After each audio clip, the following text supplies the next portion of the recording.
आज की वीडियो शुरू करेंगे हम लोग अपनी क्लासिक फिजिक के अपडेट्स से। और आप लोग जानते ही हैं कि क्लासिक फिजिक के अपडेट्स अगर दे रहे हैं तो सबसे पहले किसका नाम लिया जाना चाहिए? क्रिस बमस्टेड फाइनली अपनी थोड़ी थोड़ी अपडेट्स देने लगे हैं। कुछ टाइम पहले तक हम लोग को बिल्कुल भी अपडेट्स नहीं देखने को मिल रही थी क्रिस बमस्टेड की तरफ से, लेकिन जब से उन्होंने अनाउंस किया है कि वो हानी रैम्बॉट के साथ काम कर रहे हैं, धीरे धीरे उन्होंने भी अपनी अपडेट्स देना शुरू कर दिया है।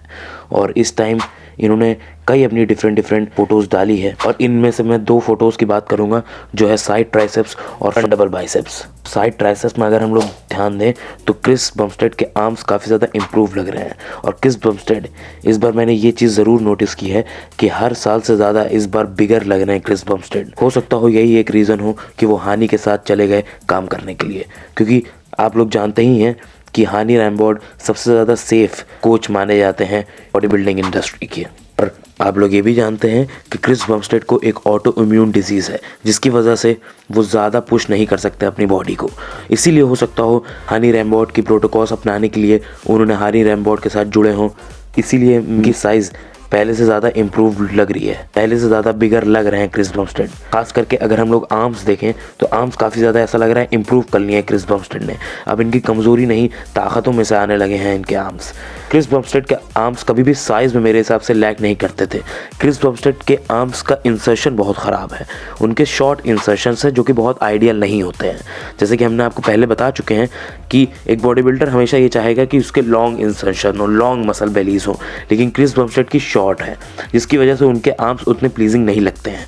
लेकिन अब धीरे धीरे करके जब उस पर साइज़ ऐड कर रहे हैं तो वो एरिया फिल आउट होने लग रहा है, इसलिए हम लोग को लग रहा है कि अब इनके आर्म्स धीरे धीरे बेटर हो रहे हैं। खैर, इन्होंने एक वीडियो भी डाली थी जिसमें ये मोस्ट मस्कुलर कर रहे हैं और काफ़ी ज़्यादा बड़े लग रहे हैं। ये तो आप लोग 100% नोटिस कर सकते हैं, काफ़ी ज़्यादा फुल लग रहा है क्रिस बमस्टेड का चेस्ट। क्रिस बमस्टेड का चेस्ट वैसे भी एक बहुत ज़्यादा ताकत है क्रिस बमस्टेड की। क्रिस बमस्टेड बहुत अच्छे हैं चेस्ट में, लेकिन इस टाइम और ज़्यादा इंप्रूव नज़र आ रहा है क्रिस बमस्टेड का चेस्ट। और अभी से क्रिस बमस्टेड काफ़ी ज़्यादा ऑन पॉइंट लग रहा है अपनी कंडीशनिंग में।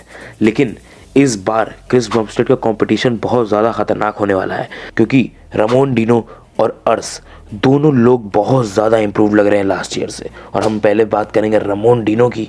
और जैसा कि आप लोग जानते हैं, इस टाइम रामोन डिनो भी अपनी अपडेट ज़्यादा नहीं दिखा रहे थे, लेकिन एक हफ्ते पहले रामोन डिनो ने अपनी फ्रंट डबल बाइसेप्स की फ़ोटो डाली है, और मतलब क्या कमाल के लग रहे हैं रामोन डिनो इस फोटो में। अगर हम लोग इनके आर्म्स देखें, मतलब इनके आर्म्स छोड़िए, पहले इनके आर्म्स की तो बात करके इनके सिर्फ फोर आर्म्स अगर देखें, इतने बड़े फोर आर्म्स, इतने मैसिव फोर आर्म्स, एकदम फिलहीथ लेवल के फोर आर्म्स हैं रामोन डिनो के। क्लासिक फिजिक तो आप हटा दीजिए, ओपन बॉडी बिल्डिंग में भी इस प्रोपोर्शंस के साथ किसी के भी फोर आर्म्स नहीं होंगे जितने बड़े हैं इनके। मेरे हिसाब से अगर ये ओपन बॉडी बिल्डिंग में होते, इनके शायद one of the biggest arms होते, one of the biggest forearms होते। क्या कमाल का स्ट्रक्चर हम लोग देख पा रहे हैं रामोन डिनो की फिजिक में। मेरे हिसाब से रामोन डिनो की सबसे ज़्यादा क्लासिक फिजिक है, क्योंकि काफ़ी ज़्यादा छोटी वेस्ट है रामोन डिनो की, और एकदम ह्यूज मसल बेलीज है इनकी, काफ़ी ज़्यादा, मतलब जो एकदम आइडियल, एकदम एक बॉडी बिल्डर बनने के लिए ही जो लोग पैदा हुए होते हैं वो है रामोन डिनो। एकदम परफेक्ट फिजिक है इनकी। अगर आप लोग को याद हो, लास्ट ईयर मेरे हिसाब से क्रिस बमस्टेड से इतना ज़्यादा दूर थे रामोन, क्योंकि वो साइज़ में बहुत छोटे पड़ जाते हैं क्रिस बमस्टेड से। लेकिन इस साल काफ़ी ज़्यादा साइज़ इम्प्रूव किया है।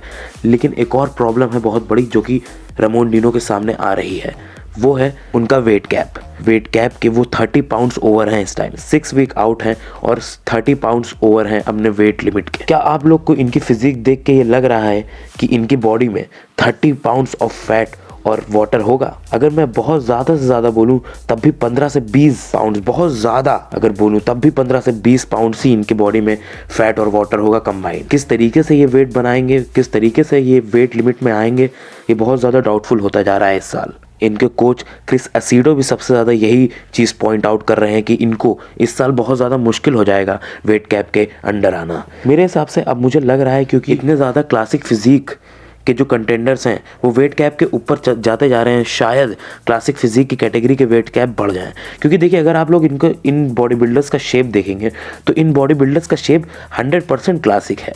लेकिन अब आप लोग इनको ये बोलें कि आप वेट कैप के अंदर नहीं आ पा रहे हैं, तो ये मेरे हिसाब से सही नहीं है। लेकिन इसमें भी बहुत गड़बड़ हो सकती है, क्योंकि ऐसे में कोई भी बॉडी बिल्डर जिसकी क्लासिक लाइंस हो, जिसकी छोटी वेस्ट और बड़े मसल हों, वो आ जाएगा। लेकिन मेरे हिसाब से क्लासिक फिजिक वो नहीं दर्शाता है। क्लासिक फिजिक एक बहुत ही मैसिव बॉडी बिल्डर नहीं दिखाता है। क्लासिक फिजिक मेरे हिसाब से 80s के जो लेजेंड्स हैं उनकी फिजिक को दर्शाता है। तो वैसा ही होना चाहिए, ऐसा नहीं होना चाहिए एक mass monster with pleasing lines classic physique में आ सकता है। जैसे मेरे हिसाब से अभी करेंटली गुड वीटो की जो फिजिक है वो उनकी लाइंस बहुत ही परफेक्ट है, बहुत ही अच्छी, बहुत ही प्लीजिंग उनकी लाइंस है। लेकिन फिर भी मैं ये नहीं चाहूँगा कि वो क्लासिक फिजिक में आए, क्योंकि अगर हम लोग उनका स्ट्रक्चर देखें तो काफ़ी ज़्यादा क्लासिक है ये मैं मानता हूँ। बहुत ही छोटी वेस्ट, कमाल का एक्स फ्रेम है उनका, लेकिन फिर भी मेरे हिसाब से नहीं लगता कि वो क्लासिक फिजिक में सूटेड हैं। इसलिए यहाँ पे कुछ डाउटफुल और ग्रे एरिया आया जा रहा है। क्या करेंगे यहाँ पे FBB ऑफिशियल्स, ये देखना ज़रूर होगा। लेकिन उससे बड़ी बात, क्या रामोन डिनो अपना वेट कैप के अंडर आ पाएंगे कि नहीं? आप लोग को क्या लगता है? आप लोग कमेंट्स में बताइए। तो वीडियो में आगे बढ़ने से पहले आप सब लोग से एक रिक्वेस्ट है कि वीडियो को लाइक कीजिए और चैनल को सब्सक्राइब करिए। हमारी नेक्स्ट अपडेट आती है क्लासिक फिजिक के एक दूसरे कॉम्पिटिटर जो बहुत तेजी से इंप्रूवमेंट किया है, बहुत तेजी से राइज कर रहा है, वो है अर्श कल्सिंस्की। और जितने भी क्लासिक फिजिक कॉम्पिटिटर्स हैं उनमें से इस टाइम सबसे ज़्यादा फार अहेड हैं कंडीशनिंग में अर्श कल्सिंस्की। अभी रिसेंटली इन्होंने अपनी एक वीडियो डाली थी जिसमें इनके हम लोग डेल्ट्स देख सकते हैं जो कि काफ़ी ज़्यादा सेपरेटेड नज़र आ रहे हैं, और अपर चेस्ट भी काफ़ी ज़्यादा इनका फुल और राउंड लग रहा है। इस साल सबसे ज़्यादा अगर किसी ने भी मसल मास में इम्प्रूवमेंट की है तो वो 100% अर्श होंगे। पिछले साल आर्नोल्ड क्लासिक में रामोन डिनो हरा दिए थे अर्श को, लेकिन मेरे हिसाब से इस साल ऐसा कर पाना रामोन के लिए बहुत मुश्किल हो जाएगा। मेरे हिसाब से इस ओलंपिया में अर्श शायद रामोन के ऊपर ही रहें, क्योंकि अर्श की जिस लेवल की इंप्रूवमेंट्स हुई है उतनी मेरे हिसाब से रामोन की नहीं हुई in terms of muscle mass. लेकिन देखना रहेगा, बहुत अच्छा इन लोग का भी कंपटीशन रहेगा कि कैसा करते हैं। आप लोगों को क्या लगता है, अर्श ऊपर रहेंगे या रामोन? कमेंट से बताइए। और रफ डीजल ने भी 2-3 दिन पहले अपनी एक नई अपडेट डाली है जिसमें मैं आपको बताऊं काफ़ी ज़्यादा कंडीशन नज़र आ रहे हैं। और मैं एक चीज़ अगर आपको बताऊं, रफ डीजल की जो फिजिक है अगर हम लोग क्रिस बमस्टेड से उसको कंपेयर करेंगे तो मेरे हिसाब से ज़्यादा क्लासिक फिजिक आती है रफ डीजल की। लेकिन वही बात है कि क्रिस बमस्टेड हाइट में डोमिनेट कर जाते हैं, इसलिए स्टेज पर भी वो डोमिनेट कर देते हैं। जैसे कि आप लोग को पता ही है कि रफ डीजल ज़्यादा कम्पीट है, ज़्यादा कम फ्लॉज हैं रफ डीजल के अंदर क्रिस बमस्टेड के कंपेरिजन में। और ऊपर से सबसे ज़्यादा अच्छी पोजिंग इस टाइम इस स्पोर्ट्स में जो कर रहे हैं वो है रफ डीजल। ना कोई ओपन कैटेगरी का ना कोई क्लासिक कैटेगरी का इतनी अच्छी पोजिंग कर पाता है जितनी अच्छी रफ डीजल करते हैं। रफ डीजल एक कमाल के पोजर हैं और बहुत ही एलिगेंस दिखाते हैं। बिल्कुल मुझे ये शॉन रे की याद दिलाते हैं। शॉन रे जिस ज़माने में अपनी कमाल की एलिगेंस के साथ पोजिंग करते थे वैसे ही रफ डीजल भी करते हैं। इसीलिए ये रफ डीजल एक परफेक्ट क्लासिक फिजिक है, एक परफेक्ट शॉन रे की फिजिक को वो दर्शाते हैं। खैर इस बार देखना होगा कितना करीब और आ पाते हैं क्रिस बमस्टेड के वो। खैर आप लोगों को क्या लगता है? आप लोग कमेंट्स में बताइए। और हम लोग क्लासिक फिजिक कैटेगरी की बात कर ही रहे हैं तो हम लोग क्लासिक फिजिक के पुराने चैंपियन ब्रियॉन एंजली को नहीं भूल सकते हैं। ब्रियॉन एंजली काफ़ी ड्रेस्टिकली कंडीशन में नज़र आ रहे हैं, क्योंकि अभी कुछ टाइम पहले हम लोग ने नोटिस किया था कि ब्रियॉन एंजली उस पॉइंट में नहीं लग रहे थे कि जहाँ पे हम लोग को लग रहा था कि वो काफ़ी कंडीशन आने वाले हैं, लेकिन अचानक से कंडीशन में नज़र आ रहे हैं। लेकिन अभी भी मेरे हिसाब से बाकी जो क्लासिक फिजिक के कॉम्पिटिटर्स हैं उनसे थोड़ा सा दूर हैं ब्रियॉन। पता नहीं इस साल वेट कैप के अंडर आ पाएंगे कि नहीं।